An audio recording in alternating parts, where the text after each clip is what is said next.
Hey, JK here. I want to thank you for sharing part of your day with me. It was the night, or morning right now, before Christmas, and all through the house. My kids were running. Thank God they're not Big Mouse. Some playoffs started last week, some already are done. But what do we say when we lose? It's all meant to be fun until we figure out we lost money. And it's super frustrating because it's like such a small margin of loss that literally one more yard. We're back, ladies and gentlemen. Unfortunately, we did miss a week. It's the first time I've done that this year, but we had some stuff going on with the dog and the kids and the family activities. It's around the holidays, so you all understand, but that did not mean fantasy took a week off. So we're going to go ahead and talk about weeks 15 and week 16 and let you know how week 17 will look for us next week. And hopefully we're still playing, right? We're going to go ahead and start off with the Vince McMahon Football Club, where in a 2-week span, we were able to come up with a big victory, 437 to 248. Some of our top scorers did include Kyron Williams, who accumulated over 2 weeks 60 points. And Puka Nacua was able to accumulate 55 points, while Jared Goff was able to accumulate 53 points. We're going to jump to 2 individual defensive scores. The first week of this 2-week playoff, week 13, the Miami Dolphins scored 43 for us, and in week 2, so this past week, I was able to get 49 from the Bears. Hot dog, baby. That's awesome. Unfortunately, on the other side in this 2-week span, Ladd McConkey combined for 4.5 points. What? Whatever, man. Whatever. We're not upset about it because we still won by almost 200 points. Moving on over to the adds and drops, we added Devin Neal, Luther Burden Jr., and the Bears defense. We dropped Trey Tucker and Troy Franklin. For this upcoming 2-week span, we have a matchup with another fraternity brother, and he is a big, huge Packers fan. He's also a big Jayhawks fan, and as a Texas fan and a former Big 12 member, I hate the Jayhawks. I did meet Bill Self at a conference one time. I got a picture with him, so that was pretty cool. As we move on over to this week's matchup, the first of 2 weeks matchup with this fraternity brother, we're actually beating him 208 to 168. Puka Nacua is a huge difference maker, obviously, but I don't want to sleep on him because holy cow, they've got some good players on their team as well. Obviously, did well enough to win more games than us. We have played earlier this year. He beat me by 20 points, so it was a relatively close game. One person can absolutely take that game over and win that game for us, but whatever, we didn't. We still have a week left. We're going to be hoping again to play as many Bears players as possible, like Luther Burden if he can come back, like the Bears defense. However, they have the 49ers this upcoming week. I'm not excited about that, but in any case, we'll see if DJ Moore is available or Monangai or Colston Loveland. We're going to try to play him. So in any case, we're going to do what we can to really rub it in. I might try to pick up some Texas players or some Kansas Jayhawks players. Not many good ones of those, though. But in any case, we're winning after 1 week of the Vince McMahon Football Club 5th place championship game. Not even a championship game. It's just a consolation bracket. But it makes me happier to say the 5th place championship game. So we're going to jump on over to the Jerome Horns Purple Dragons now. Now, we were able to get into the playoffs with a huge win in week 14 against the number 2 team in the league. Unfortunately, week 15, we play him again, and he is ready to take our heads off because we stopped him from gaining a higher seed. Well, he had his players absolutely ready, and we were not doing what we needed to do. We had a few guys who were not scoring how they needed to, and I just knew it. I knew it was going to be over, Well, it came down to Monday night. He had Davon Achane playing. And, the Dolphins were nowhere close to winning. But garbage time, like runs and passes and even touchdowns could have absolutely won them the game. Won the guy playing in fantasy the game. And Davon Achane was getting touches. So when they got down to the red zone, I was like, I knew it. Yep, they're going to give him the ball. Nope, they gave it to Darren Waller. Whoa, that's crazy. I'm okay with that, though. So, as they get the ball back, like the last drive, 2 minutes, something like that, I thought for sure Achane was going to hit a long run or a long pass jump. They're playing prefense. Like, they're not really worried about this at this point in time. Well, luckily, the last pass he caught, I think it was one pass for 7 yards. It got me the win, 121 to 116. Oh my gosh. I was not even supposed to be in this conversation. He had like 10 or 11 wins. I came in with a 6-8 record. Wow. Top scorer for week 1 in the playoffs was Jared Goff with 31, followed by Trey McBride with 25, and Brandon Aubrey. He did miss 2 field goals, so he left 10 points on the board for me because they were 50-yard field goals. They would have been 5 points each. So he did hit a few. He was able to get me 14 points, but again, we left 10 on the board. Ooh, I'm glad we didn't need him, but still would have been nice to have him. Mr. Jaden Reed, brother, you got me 5 points. Need you to do more, especially because Christian Watson was out. What are you doing, man? Luke Musgrave is the tight end. That means Tucker Kraft is not in. You should be the guy, but whatever. And you were one of our pickups, along with Luther Burden Jr. Oh my gosh, dude. I thought you were going to do more for us. I really did. Luther Burden, I thought you were going to do something too, but you're hurt, so you were out. Whatever. I digress. In their place, we dropped Adonai Mitchell and Tez Johnson. So as we move on, I think I said it last week. If we could win week 1, I liked our chances in week 2 and 3 going on to the championship. Well, we did in fact play the person that we are now facing in week 2 twice during the regular season. They beat us the first time. I mean, it wasn't terrible, but then we beat them the second time and we actually beat them by more. So if it were like going to come down to a tie, I felt good because we won the tiebreaker, right? Well, after an abysmal start to the week, because we started Colby Parkinson, 2 points. What in the fudge? I thought for sure, like, there's no way. There's absolutely no way. But there was excitement.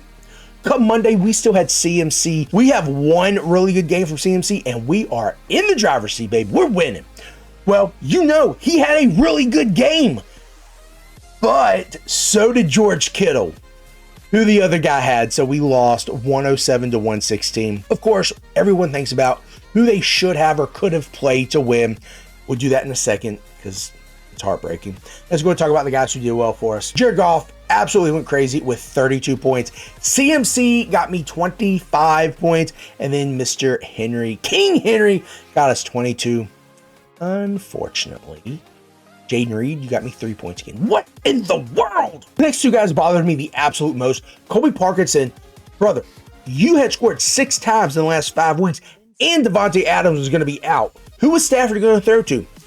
Not Parkinson. You got me 2 points.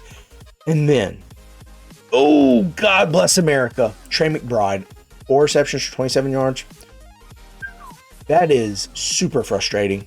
So both Parkinson and McBride only got him 2 points. Then, yes, he scored more, but Brandon Aubrey, you only got me 5 points, brother. Now let's talk about the 3 guys we could have played to make it a little more interesting. T. Higgins got 11 points. Had we started him in place of Colby Parkinson, we would have tied at 116. Now you might think, okay, cool. You won by more points. You would have gotten the win. Hold on. I looked at the tiebreaker and you can see it is points 4. Well, unfortunately, when I total up all the points for my team, including the bench, and for his team, including the bench, we still would have lost 167 to 174, but it would have made it close. Second guy we could have added, Mr. DJ Moore. You scored 16 points. That would have been 14. That means we would have won. Yep, that plain and simple. The third guy, Kenneth Gainwell, you scored 18 points. Obviously, that's more than 16. That means we still would have won. So that is very frustrating. That's annoying, but it is what it is. As we move to the adds and drops, we added the Bengals defense. Thought they were going to be better, but they were not. Emmanuel Wilson, which he technically did get more points than my boy Josh Jacobs. We'll figure that out later, and I'm upset about it. We also added Mr. Colby Parkinson, which just apparently flew off of Stafford's radar. And finally, DJ Moore. We added him and didn't start him. Oh, God. Then on the other side, we dropped Alec Pierce, who also would have won us because he got 20 points. Who knew Philly Rivers would be like, I really like Alec Pierce this week. We also dropped Mark Andrews, who only got 2 points, so it wouldn't have mattered. Deebo Samuel, who only got 3 points, so it wouldn't have mattered. And Luther Burden Jr., who didn't even play, so it didn't matter. We're still going to be playing, I think, like for 5th place, so, I mean, no one really cares about 5th place, but whatever, we're still going to be throwing some people out there. Again, it's supposed to be fun. Remember, it's supposed to be fun. We're heading on over to the party time, party boys. And last week, first week of playoffs, I had a bye week, so I was chilling, relaxing, all cool like that, man. But again, I was searching the waiver wire and looking to see who I was going to play. Now, last week, we added Colby Parkinson and the Eagles defense, and we dropped Alec Pierce.